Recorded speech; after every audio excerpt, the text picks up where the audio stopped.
Hi friends, this is Arun. இந்த வீடியோவில் வந்து HTML CSS JavaScript அப்படின்னா என்னன்னு பார்த்துருவோம். ஓகேங்களா? ஸோ நீங்கள் இன்டர்நெட்டில் போய் எந்த வெப்பேஜ் பார்த்தீங்கனாலும் அதோட ஃபைனலாக உள்ளே இருக்கிறது விஷயம் என்னங்கன்னா இந்த மூணு விஷயம் தான் HTML CSS and JavaScript. Okay, இப்போ நம்மளோட பேஜே எடுத்துக்கிறோமே, இது நம்ம பேஜ் இல்லை, எந்த பேஜ் எடுத்திங்கனாலும் ரைட் கிளிக் பண்ணி வியூ பேஜ் சோர்ஸ்ன்னு இருக்கும். நான் இப்போ ஃபயர்ஃபாக்ஸில் வச்சுருக்கேன். இது மாதிரி க்ரோமில் போனீங்கனாலும் அதே மாதிரி ஒரு ஆப்ஷன் இருக்கும். அதில் போனீங்கன்னா அது எப்படி எழுதியிருக்காங்கன்றது ஃபுல்லாக நீங்கள் பார்த்துடலாம். ஓகேங்களா? இதில் பார்த்தீங்கன்னா என்னென்னா ஆங்குலர் ப்ராக்கெட் இருக்குல்ல, கிரேட்டர் தேன் லெஸ் தேன், அந்த மாதிரி நிறைய கிரேட்டர் தேன் லெஸ் தேன் உள்ளே பார்க்கலாம். இந்த ஒரு கிரேட்டர் தேன் லெஸ் தேன் சிம்பிளுக்கு நடுவில் இருக்குது இது ஃபுல்லாத்தையும் சேர்த்து ஒரு டேக்குன்னு சொல்லுவாங்க. இங்கே ஹெட்டுன்னு ஒரு டேக் இருக்குது, மெட்டான்னு ஒரு டேக் இருக்குது, HTMLனு ஒரு டேக் இருக்குது.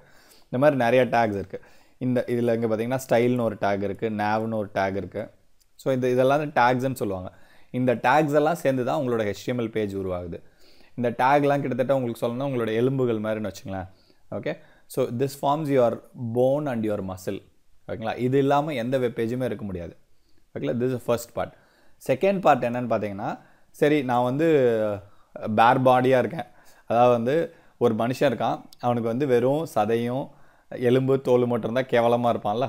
ஸோ அதை அடுத்து என்ன பண்ணோம், நம்ம we will dress him up. அழகாக ட்ரெஸ் போட்டு எவ்வளோ மேக்கப் போட முடியுமோ மேக்கப் போட்டு சூப்பர் ஹீரோ மாதிரி காட்டுவோம். ஓகேங்களா? ஆர் அட்லீஸ்ட் நல்ல மனுஷன் மாதிரியாவது காட்டுவோம் நம்மளோட எபிலிட்டியை பொறுத்து. ஸோ அதுதான் CSS பண்ணுறது. CSS stands for cascading style sheet. கேஸ்கேடிங்னா வரிசையாக வர்றது, ஸ்டைல்னா ஸ்டைல் காட்டுறது, Rajini style or any style காட்டுறது. ஷீட்ஸ்னால் அதை பற்றின எழுதுகிற விஷயங்களை ஸ்டைல் ஷீட்ஸ் சொல்லலாம். இதுதான் CSS. CSSல CSS3 இருக்குது. HTMLல இப்போதைக்கு யூஸ் பண்ணுறது HTML5 யூஸ் பண்ணிட்டுருக்காங்க. அந்த லாஸ்ட் பார்ட் JavaScript. JavaScript எதுக்குன்னா இட்ஸ் யுவர் லைஃப். ஓகேங்களா? உங்கள் உயிர் மாதிரி. ஓகேங்களா? வெறும் HTML CSS மட்டும் இருந்துச்சுன்னா it will be like a dead body. ஓகேங்களா? JavaScript வந்துச்சுன்னா அதுக்கு ஒரு உயிர் கொடுத்தா மாதிரி ஆக்டிவிட்டிலாம் நிறையா பண்ண வைக்கலாம். ஓகேங்களா? ஸோ அப்படி HTML CSS மட்டும் இருக்கிறது கெட்டதான்னு பார்த்தீங்கன்னா அப்படிலாம் கிடையாது. அப்படியும் நிறைய சைட்ஸ் இருக்குது. அந்த மாதிரி சைட்ஸ் எல்லாம் ஸ்டாட்டிக் சைட்ஸில் லிஸ்ட்டில் முக்காசி வரும். ஓகேங்களா? இப்போ இருக்க மாடர்ன் டைனமிக் சைட்ஸ் எல்லாம் JavaScriptோட உள்ள இன்டர்வென்ஷன் இல்லாமல் இருக்கவே இருக்காது.